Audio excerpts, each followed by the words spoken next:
All right, we're on YouTube. I'm going to push us on to get going because I'm going to finish this up a little early today. So you get a break. You came today, you get credit, and you get out early. So that works well. Welcome to anybody who's watching by way of YouTube, either today or in the days to come. We are continuing in our study of 1 Chronicles, and we are looking at chapters 19 and 20. Both of these chapters continue the theme of warfare. Exciting stuff, right? Just what you want to read. The good thing is that chapter 19 really serves as kind of an example story. The story is meant to say to the reader, this is the kind of warfare that was going on. This was typical of the type of warfare that was going on and the type of battles that were being waged and the kinds of issues that came up. So instead of telling you every single battle that ever took place, this kind of tells us, gives us a snapshot of what David dealt with. Of course, sometimes things didn't go so well, and sometimes they did go well. Overall, the message of this story is that God was with Israel and was giving success to David and the country as they were solidifying and expanding the nation of Israel. David's reign, God had promised his blessing upon it, and God is delivering on that promise. But there's some interesting details in this story in chapter 19 that are worth thinking about and talking about, and again give us kind of a thumbnail sketch of what David went through, but also a particular story of what David went through on one occasion. So we pick up reading with verse 1 there, that first paragraph section. Sometime afterwards, King Nahash of the Ammonites died, and his son succeeded him. Let me stop you right there. I've given you a map to look at. Let me point you on the map to what we're talking about. I thought it would be good to have a visual today. Sorry I can't provide it for the folks at home, but for you all who are here, and if you are at home looking, you usually have a map in your back of your Bible, and you can turn to that and look. I want you to see where Ammon is.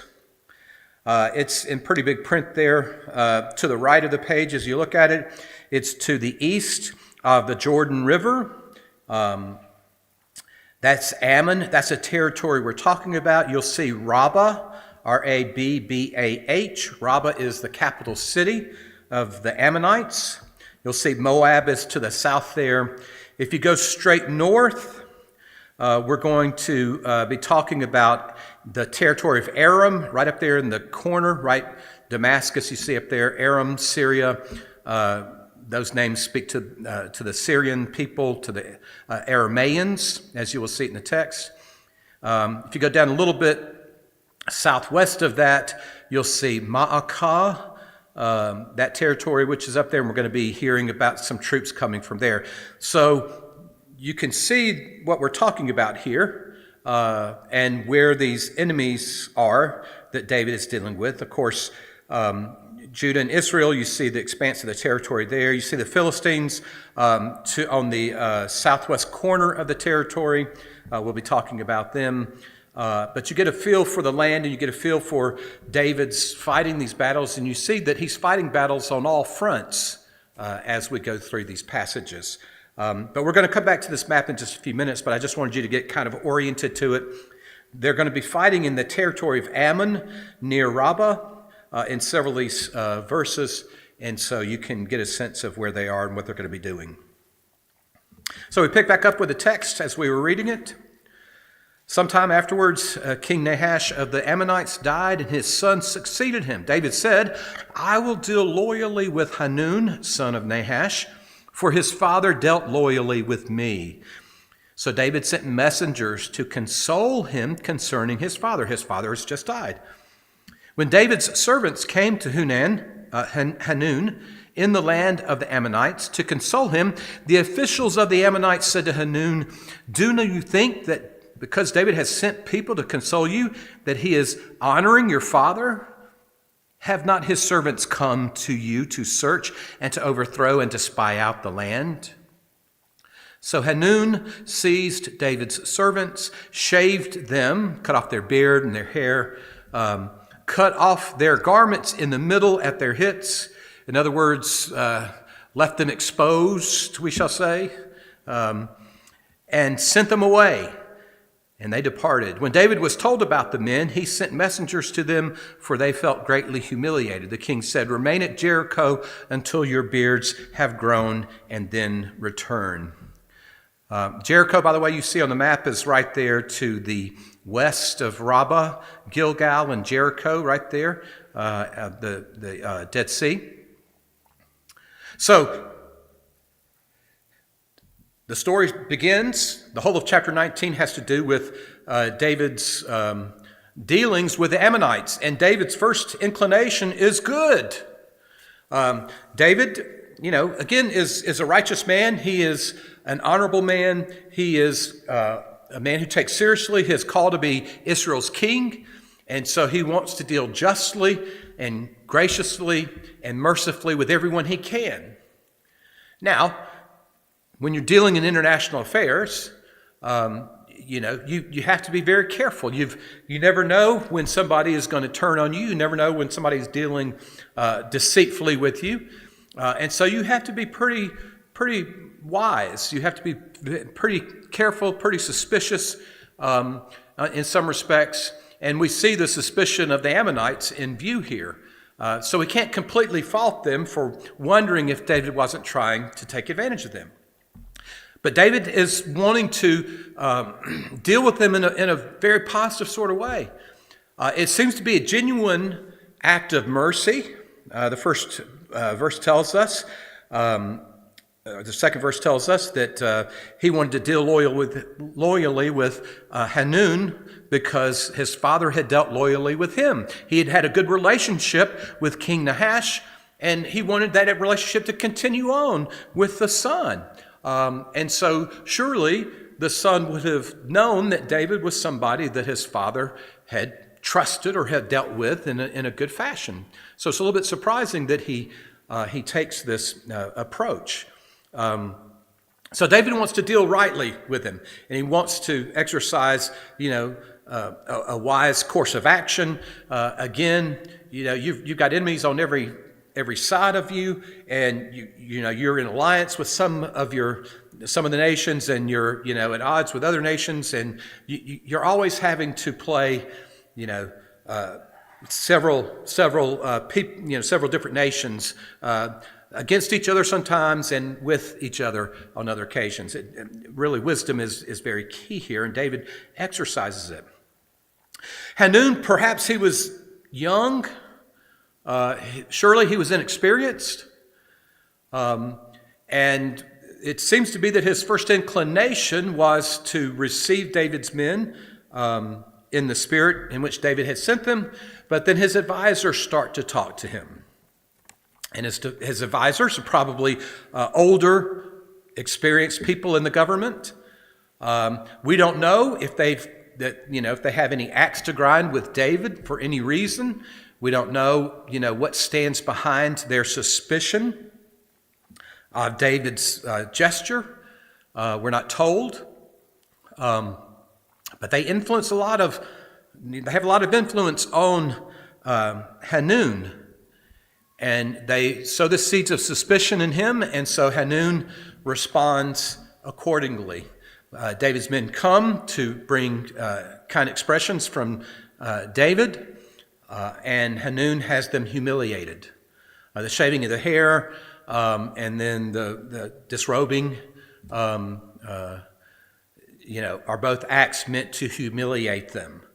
And it works. These men are humiliated, as the text tells us. And so Hanun treats them horribly when they show up.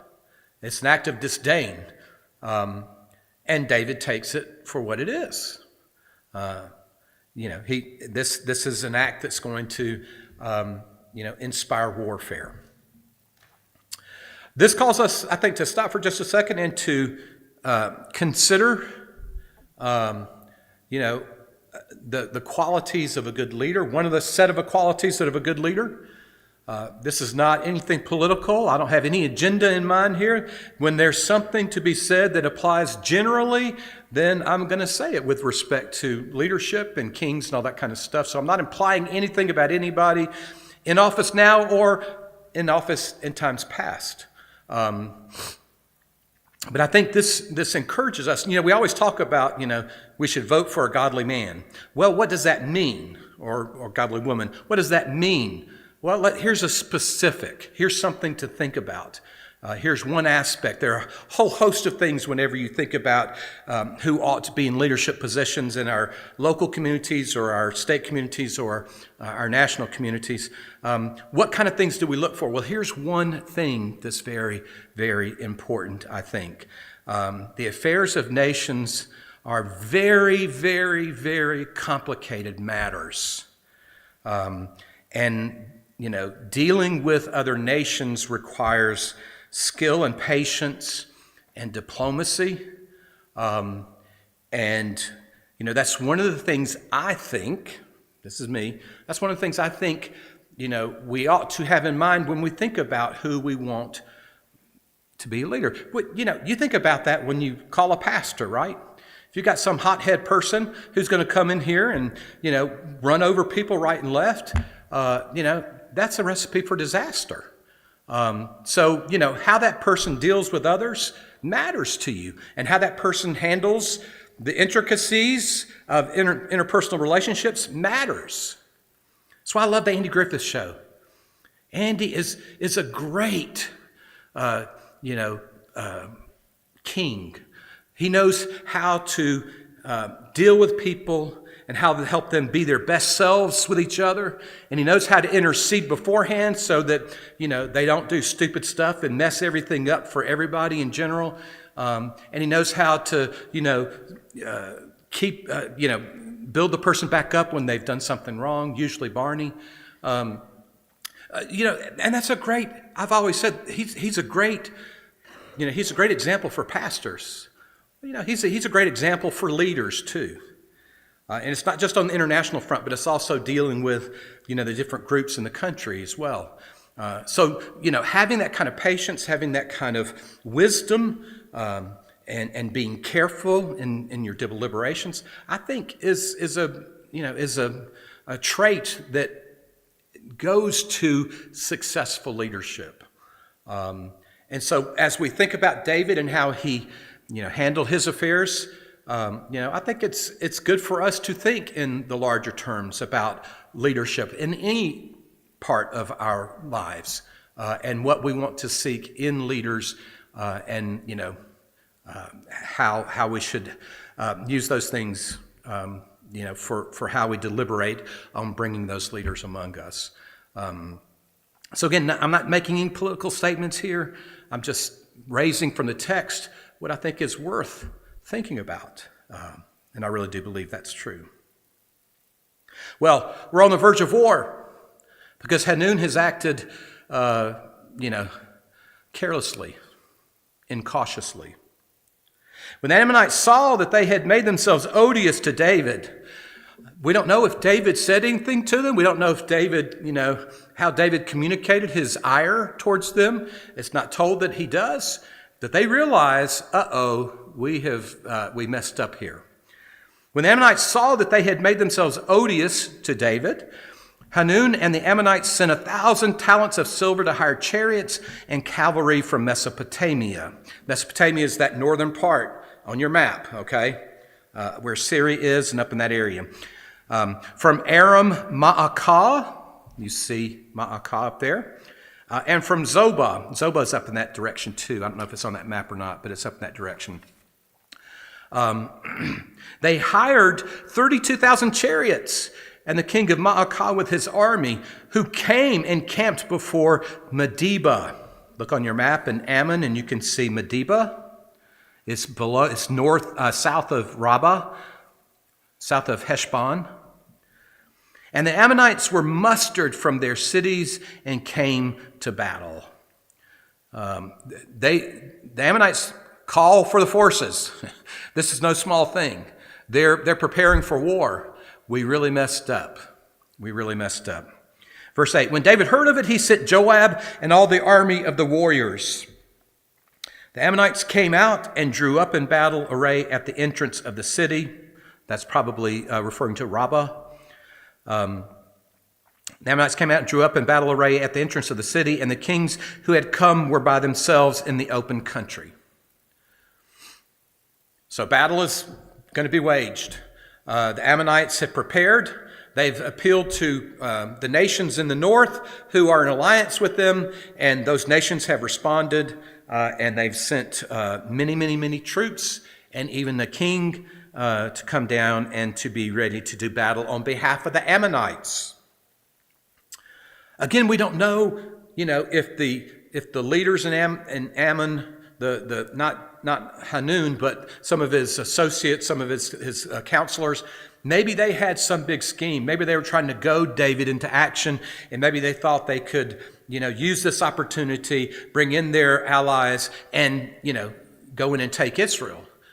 We don't know the backstory, but it was a risky, stupid move, doing what Hanun did to David's men, and now they know that war is coming. Joab, of course, is David's main, his chief military officer. He is a fierce warrior. As we've talked about before, Joab is a strong-willed, a brave and mighty and daring warrior, and sometimes more daring than David really wants him to be, as we will see from time to time as the stories play out. Go down to verse 10. When Joab saw that the line of battle was set against him, both in front and in the rear. So let's stop and look at the map. If he's at Rabbah, if he's come to Rabbah, heading from the west, coming into Rabbah, he sees the forces probably right there at Rabbah, and we are told that there were forces sent down to Medeba. We can imagine that there have been forces scattered around, so that when he comes towards Rabbah, he's got forces around him. There's a perimeter set up around him. They've tried to entrap him, or they have entrapped him, and he realizes it. When he draws up to Rabbah, he realizes, that he's got enemies on all sides. He's got forces on all sides. When Joab saw that the line of battle was set against him both in front and in the rear, he chose some of the picked men of Israel and arrayed them against the Arameans, wherever exactly they were stationed. The rest of his troops he put in charge of his brother Abishai, and they were arranged against the Ammonites, most likely in Rabbah. So he split his troops, and he set some against the Aramean lines that he's seen, and he set some against the Ammonite lines that he's seen.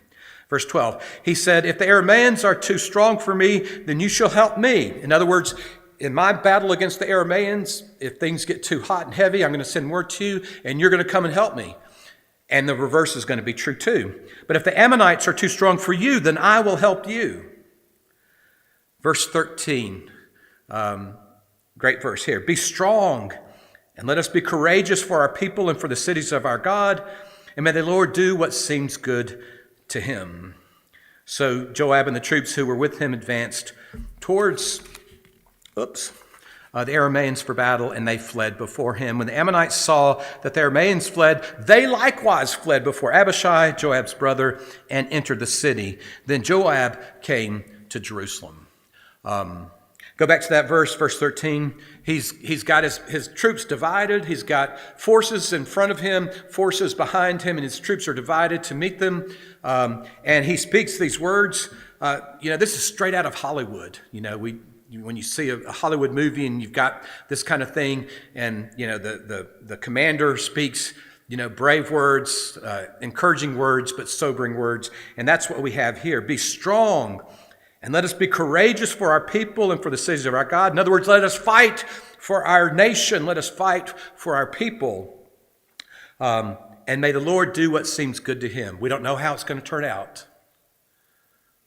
Joab is, the verse tells us that Joab realizes the odds are stacked against him. And only the Lord can deliver him. And the Lord does deliver him. The troops in front of him, the Arameans, when they see him, and his line, they flee before him. We're not given any details. We don't know what happens to make them flee, but we're told that they flee.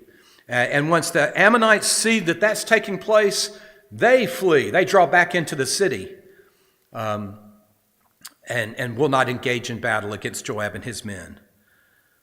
And so they win the first part of the battle, the first battle, and Joab goes back to Jerusalem. God has delivered them. That's the main thing. Again, Joab's words, "Be strong and let us be courageous for our people and for the cities of our God, and may the Lord do what seems good to him." What seems good to God is to take care of his people Israel and to provide for his king David. Verse 16, it's not over. It's not over. "But when the Arameans saw that they had been defeated by Israel, they sent messengers and brought out the Arameans who were beyond the Euphrates River, with Shophach, the commander of the army of Hadadezer, at their head." From farther north, the Arameans send up to get troops from farther north to come and fight with them and for them. Verse 17, "When David was informed that this was taking place, he gathered all Israel together, crossed the Jordan, and came to them and drew up his forces against them." When David learns that the Arameans are coming full force against him, he comes full force to meet them. So the first battle didn't end the matter. It just set the stage for the larger engagement. When David set the battle in array, when David was informed, he gathered all Israel together, crossed the Jordan, came to them, and drew up his forces against them. When David set the battle in array against the Arameans, they fought with him. So David engages the Arameans. When King David comes on the field, this is serious stuff. And he's got all the troops with him. And so he engages the battle. At some point, the Arameans realize they're going to lose, and they flee. The Arameans fled before Israel. But that doesn't mean that they're going to escape David's wrath. And David killed 7,000 Aramean charioteers and 40,000 foot soldiers, and also killed Shophach, the commander of their army. When the servants of Hadadezer saw that they had been defeated by Israel, they made peace with David and became subject to him. So the Arameans were not willing to help the Ammonites anymore. I like that last sentence, Yeah, we aren't going to help you anymore. So David comes out and brings out the whole host of Israel against them, and they are defeated utterly. And they carry the battle to its bitter end. We're going to see more of that in just a second. The Arameans suffer grievous losses in this battle. But it still isn't over yet. This must be fall, winter time, because the next verse is down there at the bottom of the page. In the spring of the year, when the winter weather comes in, whatever that means in terms of rains and cold and all that kind of stuff, and it's not suitable for waging battle, you wait till spring comes, and then you re-engage when the weather is good. In the spring of the year, the time when kings go out to battle, Joab led out the army, ravaged the country of the Ammonites, and came and besieged Rabbah. You see what happened when Hanun made that stupid decision? Again, I go back to my point. The wisdom of our leaders is such a crucial thing in international affairs. So many conflicts and so much damage has been done by people who do stupid things, needlessly stupid things. And they set things in motion that can't be stopped. And so David brings the full force. He sends Joab out to ravage the country of the Ammonites and to enter into Rabbah, the capital. David remained at Jerusalem. Joab attacked Rabbah and overthrew it. David took the crown of Milcom from his head. He found that it weighed a talent of gold, and it was a precious stone, and it was placed on David's head. Stop there for just a second. Who's Milcom? He is the god of the Ammonites. He's gone into the temple of the Ammonites, And he has taken the crown off the idol. There would have been an idol, statuesque kind of figure, and it would have had this crown on it, and it would have been the god that they bowed down to in his temple. The sign of utterly defeating a people is going into their place of worship and despoiling it. When we think about what happened when the Babylonians came into Judah, that's exactly what they did. It's horrible, terrible to our ears as people of faith, but that's what you did. When you defeated a people, you defeated their God. That's why Israel would often, plead with God, save us, because we are your people. And if we are defeated, then you will be humiliated. You will be shamed. And people will scorn you, and they will see you as not being God. Well, that's what happens here. David, as the victorious king, goes into the temple and takes the crown off Milcom, the idol god of the Ammonites, in the temple. And it's a beautiful crown. It is made out of pure gold, has a precious stone in it, and it goes onto David's head, signifying that David has conquered not just the Ammonites, but their God. Their God is no God. Israel's God is the Lord. He also brought out the booty of the city, a very great amount. You take all the all the expensive precious metals and stones and precious items, valuable items, and you bring it out. There's a great amount here, and he brings it out. That's what you do when you defeat a people. He brought out the people who were in it and set them to work with saws and iron picks and axes. Thus David did to all the cities of the Ammonites. Then David and all the people returned to Jerusalem. Thus David did to all the cities of the Ammonites. How did this story start out? David went to Hanun to console him for the loss of his father as an act of goodwill. But Hanun, at the behest of his advisors, acted foolishly and brought all this ruin and trouble upon himself and his people. They were utterly and completely defeated. Again, when we talk about the Babylonian exile, and we always talk about it from the Israelite side, Judah's side, and it's horrible and it's terrible for our ancestors in the faith. But what happened to them is exactly what nations did when they defeated other nations. And you see that on display here. It's what David did when he defeated other nations. It's just the way things were done. So David and all the people returned to Jerusalem. We're in chapter 20, of course, and the next section tells us about other. So there's the one big battle. There's the one big dealing with the one country, and you get that's a type of story. That's an example of what David was up against and how David fought, and what kind of things happened. And all of it goes to show that God was with David. This next section speaks of other warring peoples to the southwest, the Philistines. After this war broke out with the Philistines at Gezer, then Sibbecai, the Hushathite, killed Sippai, who was one of the descendants of the giants, and the Philistines were subdued. Remember Goliath, the giant Goliath, he was a Philistine, right? So they are a land that has this in it, this line of giants in it. Verse 5, again there was war with Philistines, and Elhanan, son of Jair, killed Lami, the brother of Goliath the Gittite, the shaft of whose spear was like a weaver's beam.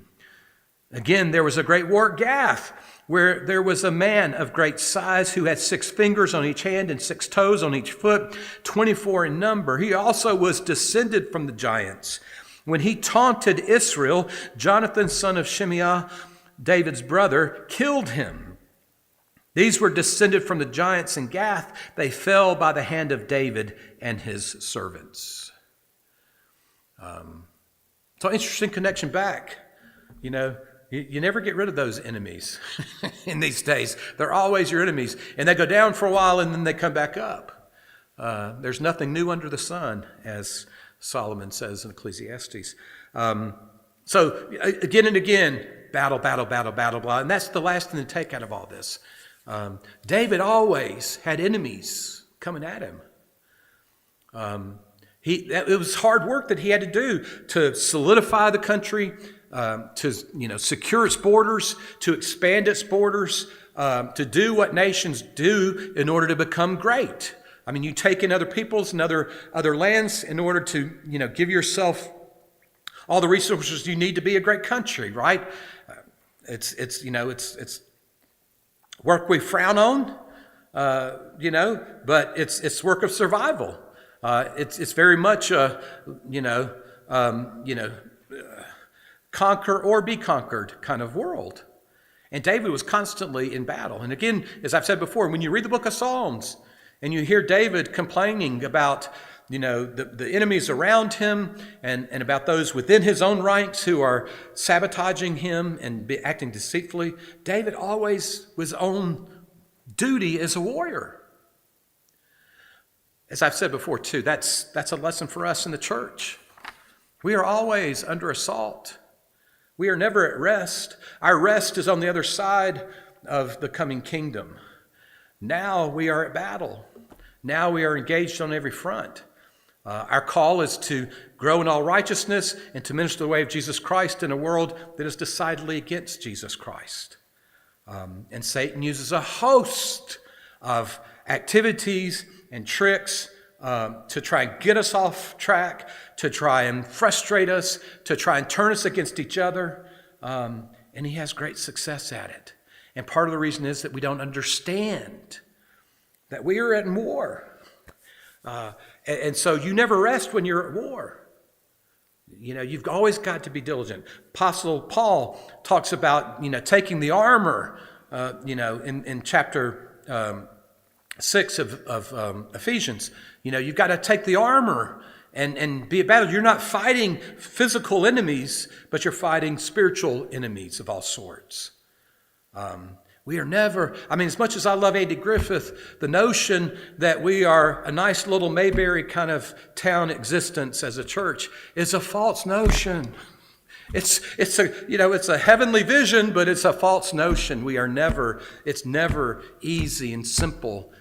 There's always a sinister side to what's going on with the church in the world. Always remember that Revelation chapter 12 image of the great beast, the dragon, wanting to devour the son when it's born, and then makes war against the lady's people, the mother's people. That's the church. And Satan, seeks to devour the church and to frustrate it. We should never, ever, ever think, that we're at peace in any sort of way. We're the church militant. We have to be. And so a lot of what David went through is applicable for us as well. Thoughts, questions, comments? All right. Well, next Wednesday, we will not meet in here. Those on YouTube, we won't have our meeting here next Wednesday. We invite you to come and join us on Wednesday night for our Ash Wednesday service. Ash Wednesday is the beginning of the season of Lent, and we will have our Ash Wednesday service here in the sanctuary at 6 o'clock. We would love for you to come and join us. I would love for all of you to be here and to join us for that service as well. Very important and special beginning point for our journey towards the cross and through the cross to the resurrection of the Lord and Savior Jesus Christ. Thanks for being here. Have a good rest of the week. Enjoy the good weather.